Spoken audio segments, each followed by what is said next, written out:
Elara was a widow. This was the first and most important fact about her in the town of Prospect Creek. She had not been born there. She had arrived with her husband Elias 5 years prior. Elias had been a quiet man, a surveyor with calloused hands and eyes that understood the language of stone and ice. He had died 2 winters ago, a fever that had stolen him in the night, leaving Elara with a small, sturdy cabin, a draft horse named Jasper, and a set of leather-bound journals. The journals were her only real inheritance.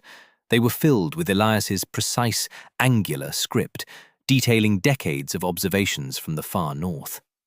He wrote of wind patterns, of the behavior of animals before a hard winter, and of the ancient ways of preserving food, not just for a family, but for a whole tribe. It was a knowledge born of famine and frost, a science of survival that the people of Prospect Creek had forgotten, or perhaps never known. They were a proud town. They had a general store with tinned goods brought in by rail, a new church with a tall steeple, and a mayor who spoke of progress and expansion. They believed in their rifles, their steel traps, and the inexhaustible bounty of the mountains. In the late summer of 1888, Elara read Elias's journals again. She saw the signs he had described. The chipmunks were frantic, their stripes a blur as they gathered seeds with a desperate intensity. The mountain goats had descended lower than they should have for the season. There was a particular stillness in the air at dusk, a lack of birdsong that felt like a held breath. Elias had a name for it: the long cold. A winter that did not just visit, but occupied. She went to the town council meeting on the first Tuesday of September. Mayor Thompson presided, a man whose belly strained the buttons of his vest and whose confidence was as vast and unyielding as the mountains themselves. She waited until the end, after the discussions of a new bridge and a dispute over grazing rights. She stood, her hands clasped in front of her simple wool dress. "Mayor Thompson," she said, her voice clear and steady, "I believe a hard winter is coming. A very hard winter." A few men snickered. The mayor smiled a condescending, paternal smile. "We are mountain folk, Mistress Elara. We are always prepared for a hard winter." "This will be different," she insisted. "I propose a plan. The fall hunts will bring much surplus venison and bison. I ask that the town give that surplus to me. I will preserve it." Mayor Thompson leaned back, his chair creaking in protest. "Preserve it? We have Mr. Caldwell's new smokehouse, the finest this side of Denver." Rancher Caldwell, a wealthy man with a face like cured leather, puffed out his chest. His smokehouse was his monument, built with shipped lumber and fitted with iron racks. "My smokehouse can handle all the town needs," Caldwell said loudly. "Properly smoked, properly salted. No need for unorthodox methods." Elara pressed on, ignoring him. "Smoking is not enough. It requires too much salt, too much fuel. I am talking about drying, wind drying. Enough meat to feed this entire valley for 6 months, if need be." Dr. Aris, a man of science who had trained back east, stood up. He adjusted his spectacles. "Mistress Elara, with all due respect, what you propose is dangerous," he declared, his voice filled with academic certainty. "Attempting to air-dry that quantity of meat without precise temperature control is an invitation for botulism, for rot. You would poison the entire town." He made it sound like a death sentence. "My husband's methods are not primitive," Elara replied, her gaze unwavering. "They are precise. They are proven." The mayor raised a hand, ending the discussion. "We thank you for your concern, Mistress Elara, But Prospect Creek relies on progress, on modern techniques, not on old wives' tales from a journal. His dismissal was absolute. The room filled with the low murmur of agreement. She was the strange widow, the outsider, the quiet fool. She left the meeting without another word. The mockery followed her like a shadow. But Elara had not been asking for their permission. She had been offering them a chance. She used the last of her money, the small sum Elias had left her, to buy her own supplies. She bought salt, not in the small bags the housewives used, but in heavy 100-pound sacks. She bought herbs from the apothecary, juniper, sage, and wild thyme. And she bought every sharp knife she could find. The men from the fall hunts returned triumphant, their wagons heavy with game. They took the best cuts for themselves, sent a portion to Caldwell's gleaming new smokehouse, and left the rest. The surplus. The sinewy, tough cuts, the parts deemed less desirable. They piled it high, letting it be known that the ice widow could have it if she wanted to haul it away. They laughed as she hitched Jasper to her sturdy cart and began the slow work of loading the meat. 600 pounds of it. "What's she building out there?" people would ask at the general store. "Racks," the store owner would say with a chuckle. "Drying racks, big as a house." It became the town's running joke. Elara's Folly, they called her project.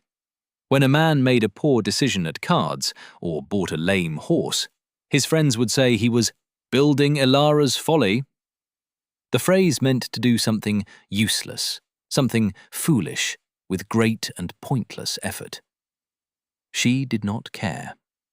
She worked. From the first light of dawn until the last rays of sun bled from the sky, she worked. Her cabin sat in a small, high meadow, perfectly situated to catch the dry, relentless winds that swept down from the northern peaks. This was the first principle from Elias's journals. The wind was the knife that carved the moisture from the meat. She and Jasper hauled lumber from the forest. She did not have the tools for fine joinery, but she had rope and an axe, and a deep understanding of balance and tension. She built 10 massive racks, each 20 feet long and 10 feet high. They were skeletal things, stark against the autumn sky. Then came the meat. Her hands, already calloused, became raw. She worked in a small outbuilding, the air thick with the coppery smell of blood. Slice after slice. The journals were specific. Each strip had to be no more than a 1/4 inch thick. Too thick, and the outside would harden, trapping moisture and rot within. Too thin, and it would crumble to dust. She worked with a surgeon's precision. Her knives grew dull, and she sharpened them on a whetstone by candlelight, her shoulders aching. Jasper stood tethered nearby, his quiet presence her only company. He would snort softly, as if offering encouragement. After slicing, she rubbed each strip with the mixture of salt and herbs. Not too much salt. Elias had warned against it. The salt was to draw the first bit of moisture and protect the surface, not to cure it. The wind and the cold would do the real work. Day after day, she carried the strips of meat to the racks. She draped them over the wooden poles, row upon row of glistening red flesh. The wind came, just as the journals predicted. It was a dry, scouring wind. It whistled through the racks, a constant, low hum. The townspeople would sometimes ride by on their way to higher hunting grounds. They would stop and stare at the bizarre sight. The widow's strange, bloody flags flapping in the breeze. "She'll call every wolf and bear in the territory," one man scoffed. "That meat will be rotten in a week," said another. Dr. Aris rode out himself. He stood a safe distance away, as if the very air around her project was contaminated. "Mistress Elara, I implore you," he called out. "This is unsanitary. You must burn it before it breeds pestilence." She simply looked at him from atop her ladder, a piece of venison in her hand, and then turned back to her work. His science had no place here. This was a different kind of knowledge. September turned to October. The meat began to change. The bright red deepened to a dark mahogany. The strips shrank, tightened, and grew hard as wood. She tended to the racks daily, turning the pieces, moving them from lower poles to higher ones, ensuring the wind touched every surface. The smell was not of rot. It was clean and sharp and wild. By the time the first snow flurries dusted the peaks in late October, the process was nearly complete. 600 pounds of fresh meat had become less than 200 pounds of dried, preserved jerky. It was light, hard, and would last for years if kept dry. She built a larder next to her cabin, digging into the hillside itself. She lined it with stone and timber, creating a space that would remain cold but dry, insulated by the earth itself. She stacked the finished meat inside, bundles of it tied with twine. It was a hoard of life, a fortress against hunger. The town finished its own preparations. Caldwell's smokehouse was full. The scent of hickory smoke hung heavy and proud over the valley. The general store's cellar was stocked with flour, beans, and tinned peaches.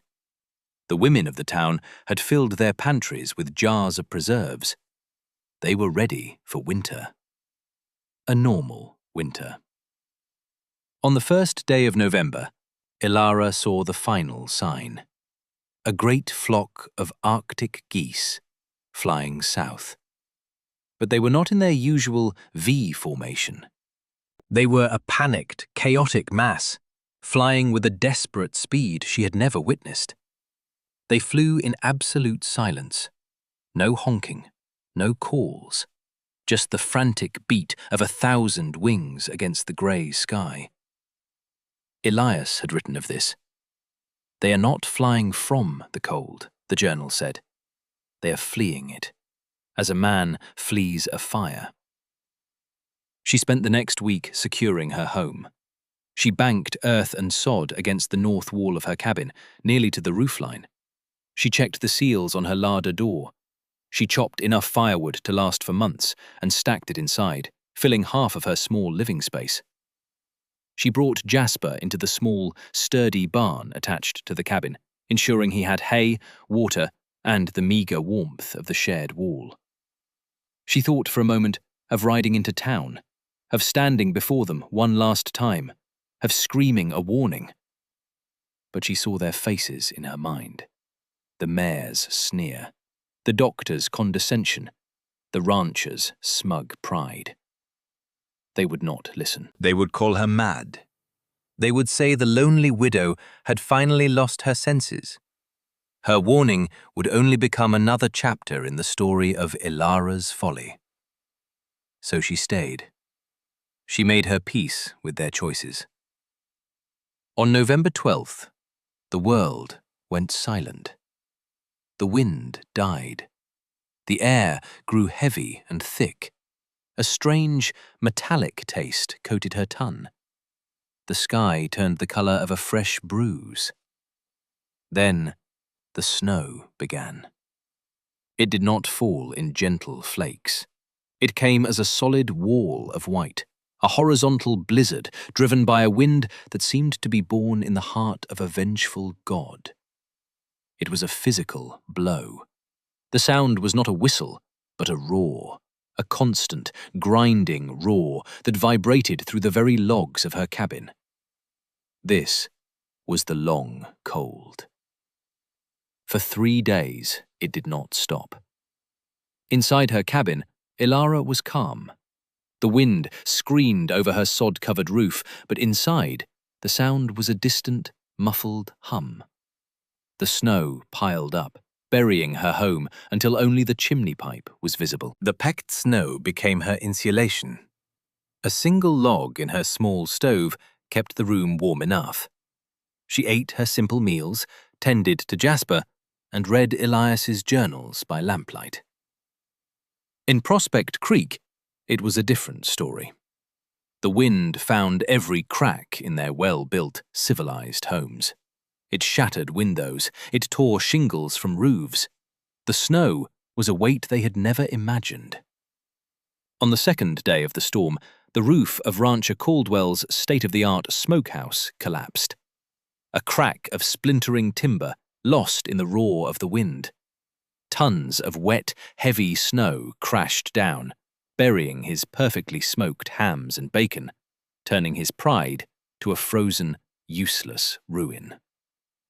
The steeple on the new church swayed, groaned, and then snapped, crashing down into the nave below. The town was being dismantled. After a week, the storm broke. But the world it revealed was alien. Prospect Creek was buried. Snowdrifts 20, 30, 40 feet high had reshaped the landscape. Houses were entombed. The main street was an impassable canyon of white. And the cold. It was a cold that felt like a living thing, a predatory cold that leached the warmth from everything it touched. The temperature dropped to 40 below zero and stayed there. At first, the townspeople were resolute. They were mountain folk. They dug tunnels between their houses. They shared what they had. They believed the rail line would be cleared. They believed supplies would come. The train had not arrived. Weeks turned into a month. Their supplies began to dwindle. The jars of preserves were eaten. The sacks of flour grew lighter. The cold was relentless. They burned through their woodpiles at an alarming rate just to stay alive. Then the pipes in the general store's cellar froze and burst. Water flooded the room, turning sacks of flour to paste, ruining bags of beans, and flash-freezing everything into a solid, inaccessible block of ice. Panic began to set in. "We must hunt," Mayor Thompson declared. The best hunters in town formed a party. Strong men, confident with their rifles. They set out on snowshoes, promising to return with fresh meat. They did not return. A week later, a second party went out. They were more cautious, better prepared. They did not return. The mountains had become a white desert. The animals had either fled or frozen to death in their burrows. There was nothing to hunt. The long cold was starving them. By mid-January, the town was desperate. Children cried with a hunger their parents could not satisfy. Faces grew gaunt. Hope grew thin. It was Dr. Aris who thought of her first. He remembered the racks. He remembered the 600 pounds of meat. He remembered his own smug pronouncements of rot and pestilence. His own children were weak, their eyes large in their pale faces. His science could not fill their bellies. He put on his heaviest coat and his snowshoes. It took him half a day to travel the 2 miles to her cabin, a journey that would have taken 20 minutes in the summer. He found a landscape of impossible stillness. All he could see of her property was a single stovepipe, breathing a thin plume of smoke into the crystalline air, and the skeletal tops of the drying racks swept clean by the wind. He dug his way down to her door, his breath frosting in the brutal air. He knocked, his knuckles numb. The door opened. Elara stood there. She was not gaunt. She was not pale. She was calm. She looked at him, and her eyes held no triumph, no "I told you so." They held only a quiet, waiting sorrow. "My family," Dr. Aris rasped, his voice breaking. "We have no food." The words of his own mockery echoed in his ears. You would poison the entire town.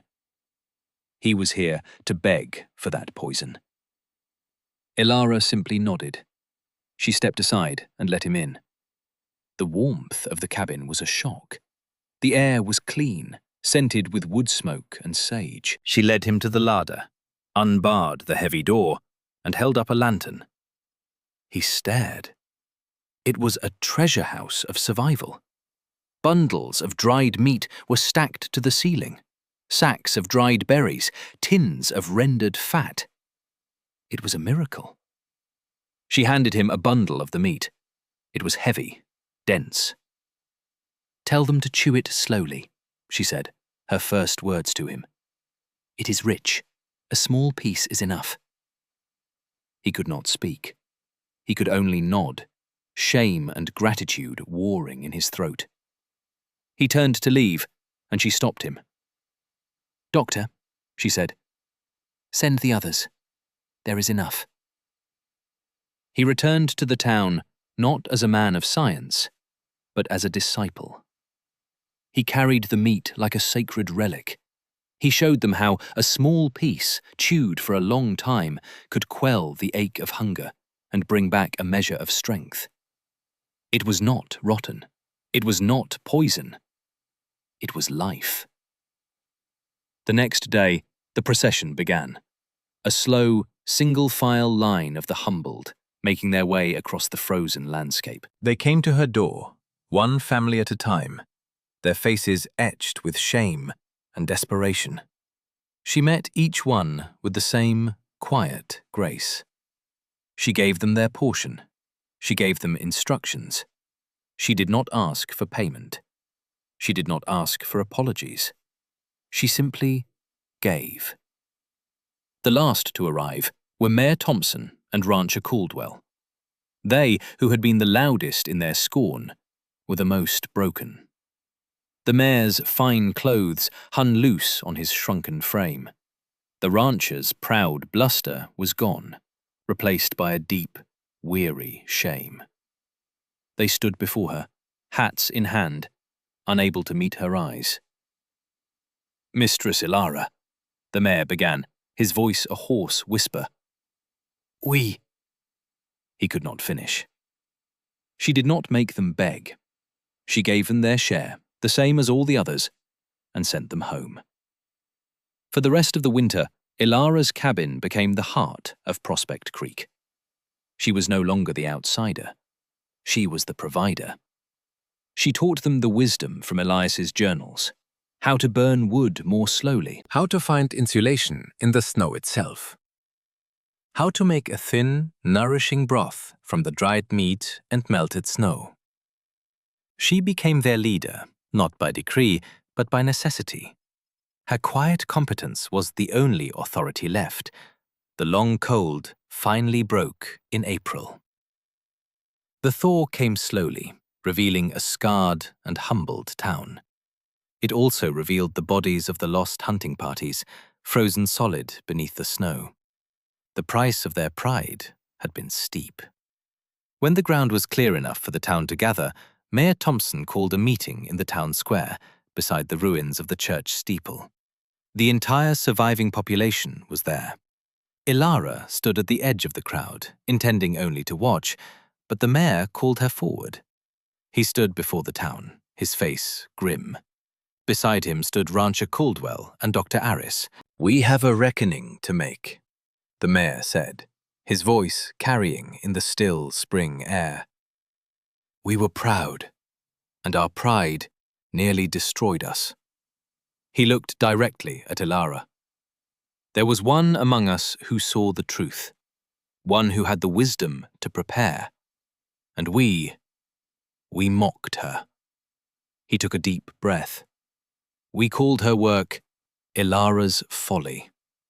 We laughed. We were fools." He stepped forward, his eyes meeting hers. "Mistress Elara," he said, his voice clear and stripped of all its former arrogance. "You were right, and we were wrong. On behalf of this entire town, I offer our deepest, most humble apology." Rancher Caldwell stepped up next. "My smokehouse was a monument to my own vanity. It failed. Your simple racks held the wisdom of generations. I was wrong. Then Dr. Aris. My books and my education made me blind. I spoke of science, but I knew nothing of survival. Your methods were not poison. They were our salvation. You were right. I was wrong. A silence fell over the crowd. It was a moment of profound, painful honesty. Elara looked at their faces. She saw not just shame, but a genuine, hard-won understanding. She stepped onto the makeshift platform. There is no blame in a storm, she said softly. The snow does not judge. The cold does not hate.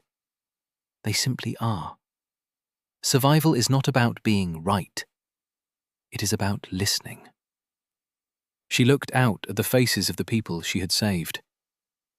You must learn to listen to the mountains again, she said. To the wind, to the animals. Their knowledge is older than any book. I will teach you what my husband taught me. That day, everything changed in Prospect Creek. They rebuilt their town, but they rebuilt it differently. They built with an eye toward the lessons of the long cold. They built food larders dug into hillsides. They designed their homes to work with the snow, not against it. And every autumn, the great drying racks were assembled on the high meadow. Preserving the hunt was no longer a private task, but a communal ritual, overseen by Elara. The phrase, Elara's Folly, was never spoken in jest again. Instead, it was reborn. When a man built his house with uncommon foresight, or a woman stored more food than seemed necessary, the others would nod in approval. He is pulling an Elara, they would say. It came to mean acting with a wisdom that others could not yet see. It was the highest compliment a person could receive. When we silence those who warn us, we are not punishing them. We are punishing ourselves. Elara lived for another 40 years. She never remarried. She never fully rejoined the social fabric of the town, always remaining slightly apart, a figure of quiet reverence. She was the keeper of the old ways, the teacher whose lessons were etched into the very soul of Prospect Creek. She continued to live in her small cabin with Jasper and then a succession of sturdy horses as her only constant companions. The townspeople brought her gifts, the finest wool, the best tools, the first berries of spring. But they knew that what she valued most was her solitude and the quiet rhythms of her life. She taught their children how to read the signs in nature, how to understand the language of the seasons. She showed them the difference between the frantic gathering of a squirrel before a blizzard and the lazy foraging of a normal autumn. She taught them which herbs to gather, which stones held the memory of the sun, which winds carried the promise of rain. The journals of her husband, Elias, were copied by hand, and a set was kept in the new town hall, treated as a founding document. She died peacefully in her sleep one summer night, at the age of 81. The entire town mourned her passing. They buried her on the high meadow, next to the place where the great racks were still raised every year. They did not place an ordinary headstone on her grave. Instead, they commissioned a blacksmith to forge a simple bronze plaque, and they fixed it to the stone-lined door of the larder that had saved them all. The plaque did not list her date of birth or death. It said only this: "Here lies Elara. She listened when we would not. She prepared when we were proud. She gave when we had nothing. And she taught us that wisdom is not what we build, but what we know will endure. This is not her folly. This is her foundation."